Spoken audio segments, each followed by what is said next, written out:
Hello friends, in this video we are going to do a in-depth fundamental analysis and a bit of technical analysis of a micro-cap pharmaceutical company which can be a potential multi-bagger for the future. So before we begin, if you're new to my channel, please do hit the subscribe button right now and don't forget to activate the notifications by clicking the bell icon. You can follow me on different social media channels and let's get started. So Freedom Pharmaceuticals is the company which we are going to analyze today. This company started its operations in 1990. Earlier, they started as a contract manufacturer and later they have started manufacturing formulations and other products in their own brand names also. And now the contract manufacturing is not a major portion of their business. They have products across different therapeutic areas, right, and they manufacture products from formulations, APIs, and they are also into diagnostic kits. They supply to different pharma companies in India as well as export to a lot of countries like Africa, Southeast Asia, CIS countries, the Commonwealth countries, Latin America.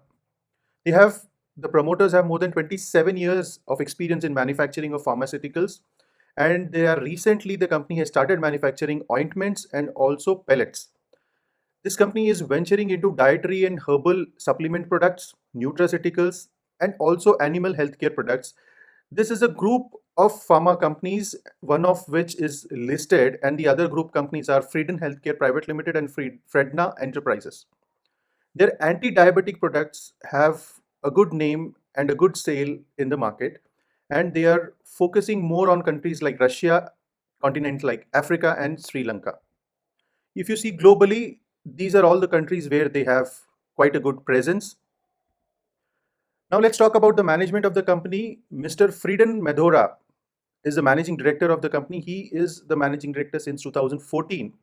This company was founded by his parents who are quite well experienced in this industry. He is an MBA from Cardiff University, UK, graduate in business entrepreneurship from Plattsburgh University, New York. He is the managing director since 2014, as we have discussed. So he's managing the company under the guidance of his parents. If you see the corporate governance, I didn't find any corporate governance issues with regard to this company in the past. So that's a good sign. Now let's understand the business model of this company. They manufacture formulations. In our earlier videos, we have discussed that in pharmaceutical manufacturing, the first stage of the product is intermediate, then APIs, and then comes the formulations, which are the bulk drugs or the ultimate medicines which we consume. So they are into manufacturing of APIs and formulations. They manufacture for others as well as in their own brands. So they do contract manufacturing. They sell in India as well as they export. They have strong presence in anti-diabetic areas. And the management says that they don't want to be a very niche player focusing on only one area of medicine. They want to have presence in 10 to 15 areas and build a sustainable business. And presently, if you see, their capacity utilization is around 50% because recently they have done capex in the last 3 years. They have different registrations for different countries. Like Kenya, they have 130, 63 for Sri Lanka. Totally, they have around 280 registrations, but they have around 500 registrations in the pipeline, which shows that this company is expected to grow quite fast. And whenever they do business with a company which is abroad, they choose a company which is in the top three in their country so that their transactions are clear and their money is safe. If at all, they are supplying on credit also. Now let's understand the different product segments which this company has. They are broadly into allopathic formulations, Surgifer, Freedom APIs, Freedom DCs, Freedom pellets. So we'll discuss about this in detail. The formulations, as we discussed, are bulk drugs. They are a simple way you can call them as tablets.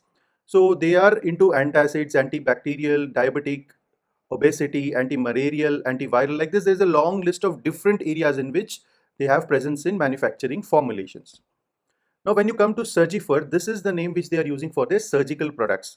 In surgical products, they are manufacturing IV fluids, disposable syringes, IV cannulas, infusion sets, surgical gloves and cotton. And in personal healthcare, they are manufacturing products like hand washes.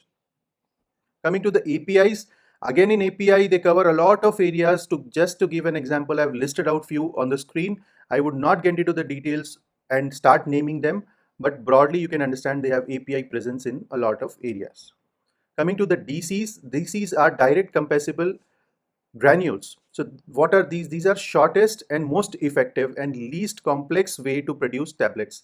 So like APIs, these are granules are a faster way of manufacturing tablets. Again, in DCs, they have presence in several areas, a few of which are antibacterial, anti-diabetic, and anti-obesity. Coming to the pellets, pellets are spherical substances which are made, spherical particles which are made from powdered formulations. So in pellets, again, they have presence in a variety of therapeutic areas. So this covers the different segments in which this company has their products. Coming to the industry analysis, there are two broad themes going on in the pharmaceutical industry globally. First thing is China plus one. The countries in the globe, they don't want to depend on China totally. So they are looking for a alternative where Indian companies are getting benefited. And the government is promoting Make in India movement where our imports from China for APIs and other things are getting reduced and people are making intermediates and APIs in India. Or companies who are into formulation say they are preferring to buy APIs and intermediates from companies which are manufacturing in India. So these kind of companies like Frieden Pharma will get a lot of boost in business due to these two themes. The products where Indian companies are dependent on China for their APIs, people are trying to find alternatives of such products and they are developing new products wherein the dependency on China is reduced. E-pharmacies are getting a lot of traction and their market share in the pharmacy business from offline retailers is increasing to e-pharmacies. If you see globally, India contributes almost 20% of the global generic supplies, and the Indian pharma industry is expected to grow up to 120 to 130 billion by 2030 at a CAGR of 11 to 12%, so which is a very good industrial growth.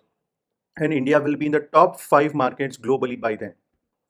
Coming to the competitors, there are hundreds of companies in India who are into this business, but just to illustrate close competitors of a similar 100 to 200 market cap size, I have listed down these names, which are Makers Laboratories, SMS Life Sciences, Syncom, Lhasa Supergenerics, Shri Ganesh Remedies, Lincoln Pharma, Bajaj Healthcare, Smriti Organics, Titan Biotech, Mangalam Drugs. So these are the few competitors of this company. What are the different competitive advantages or economic moat which this company has for their business? They are focusing on niche products. So on one side, I'm telling you that they are planning to have presence in 10 to 15 areas. On the other side, I'm telling you they are focusing on niche products. So what do I mean by this? They want to cover 10 to 15 different therapeutic areas, but in those areas, they want to manufacture products which require a lot of R&D, and they want to develop new products, and they don't want to manufacture the same products which the other companies are making. So they will be having lesser competition and they will have better profit margins. Along with this combination of having niche products, they have a very good capacity expansion. So the company's management says that this combination is rare where they have a niche presence as well as a good capacity of manufacture.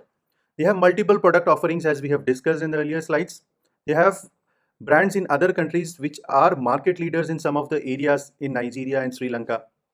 They have recently started automating their machinery to improve efficiencies of production. They are implementing technologies like Internet of Things in their business. They have huge products in their pipeline. As we have discussed, they are coming up with 500 new registrations. They are expanding capacities. So these are the different competitive advantages of this company. What are the growth prospects going further?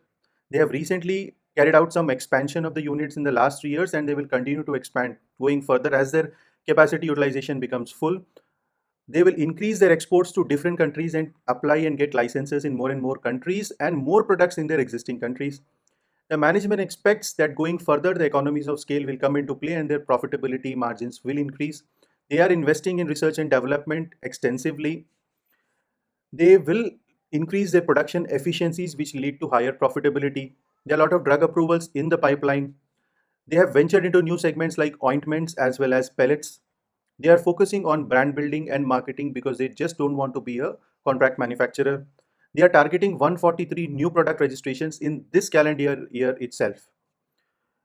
As we have discussed, the operating leverage will come into play when the company starts scaling up and their profitability will rise. They are planning to have 433 new products and venturing into 6 new countries in the next 27 months.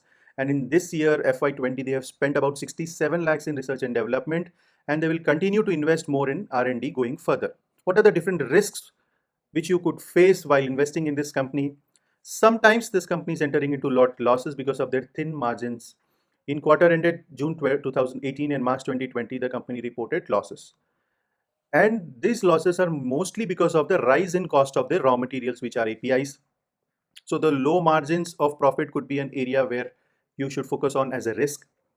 The receivables of this company are increasing, so we should see to it that they further don't increase and the collections are faster in future. Operating cash flow point of view, sometimes the company is also reporting negative operating cash flows. The promoters also have a minute portion of their holding as pledged, and other regular risks like credit risk, liquidity, market, and forex risk exist as other companies also. Now, coming to the financials part, after understanding the complete business of this company, first starting with the quarterly results in Q3 FY21 comparing with Q3 FY20. Operating revenue is about 45 crores, which is up by 63% compared to earlier year.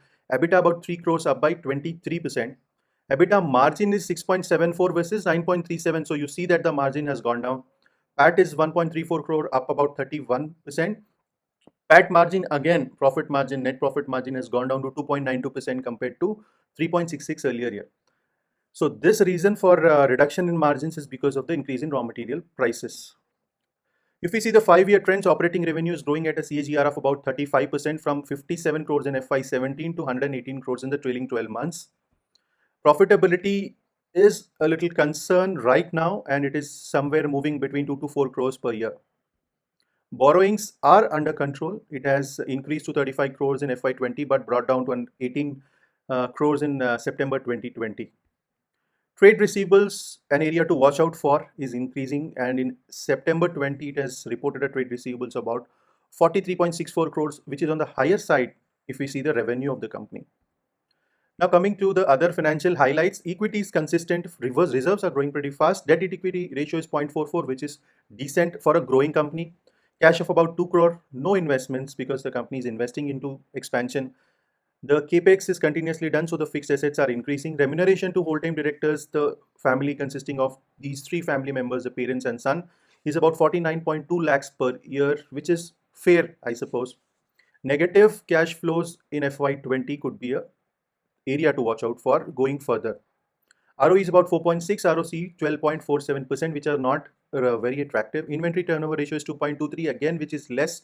This shows that the inventory is not moving so fast. Dividend yield is almost nil. Stat auditors of this company are Messrs. Salva and Associates. There are few related party transactions in the company. There are purchases made from sister companies like Freedom Healthcare Private Limited and Fredna Enterprises. So you should ensure that these transactions are carried forward at arm's length price.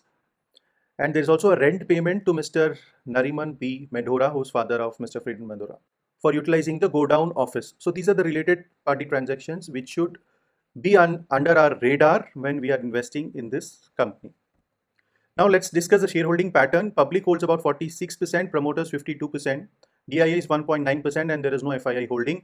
The promoters have pledged their share to the extent of 2.84% as on March 31st, 2021. Coming to the valuations part, last trade price is about 460, 52-week high and low is 147 to 597. In the last 5 years, the stock has given a CAGR return of about 104%, and last 3 years 48%, and last 1 year 222%. So in terms of returns, the stock has been performing really well. Market cap is just 184 crores, so it's a micro cap company. So investing in micro cap companies is a very risky affair, which you should keep in mind. P is about 92, which is very high. Industry P is about 2025. EPS is about 5 rupees and book value is about 105 rupees. In terms of price to book ratio, it is 4.38, which is again expensive. This company is listed only on BSE. So in terms of valuation, the valuations are not at all reasonable at the current price. Now let's see the chart. If you see, there could be a consolidation range, if at all you want to get into this stock, around 300 to 350, because that could form a support, technical support, as well as there's a 200 EMA around 360. If you assume the FY22 EPS at rupees 10 and the 200 EMA is coming around 360, you can consider entering at around 300 to 350. Why do we say that? Because if you take the forward EPS of rupees 10, the forward PV comes to around 30-35, and that range is about 50% lower than the 52-week high. So this could be a range where you can make an entry into this stock if at all you choose to invest in this company. Now, what is the way forward? The company expects a sustainable growth growing further also. First, they will focus on growth and they expect the margins to expand going further as the company becomes bigger. So right now the management believes that they are laying a foundation, strong foundation for a strong growth and profitability 3 to 5 years from now. They don't have any immediate plans to get US FDA approvals, and the company plans to increase even the promoter stake going further. Short-term debts they want to clear off in the next 18 to 24 months, but they feel that the long-term debts will stay as they need working capital to grow the company very fast. And overall, in terms of numbers, they expect the company to grow around 20% year on year going further, which is a pretty decent plan. So this is about Fredun Pharma. I hope you like the video. To sum it up, the promoters are experienced. It's a microcap stock, so you have to be a little skeptical while analyzing and investing in such companies and keep a close watch every quarter. The fundamentals are decent, I would say average. The margins of this company are pretty thin.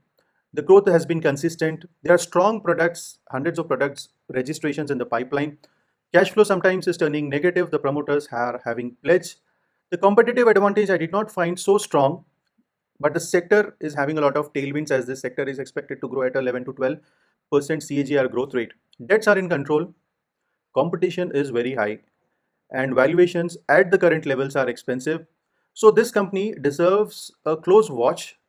You should monitor this stock very closely and keep a watch. And whenever you get an opportunity, it would be worth of investing a small amount. And as the company keeps performing going further as per their promises, then you can consider increasing your investments. So this is analysis about Fredun Pharma. I request you to do your own analysis before investing in such companies, because this video is only for education purpose. So thank you for watching this video. I hope you like it. If you want me to analyze more micro cap companies of your choice, don't forget to comment the names of those companies in the video below.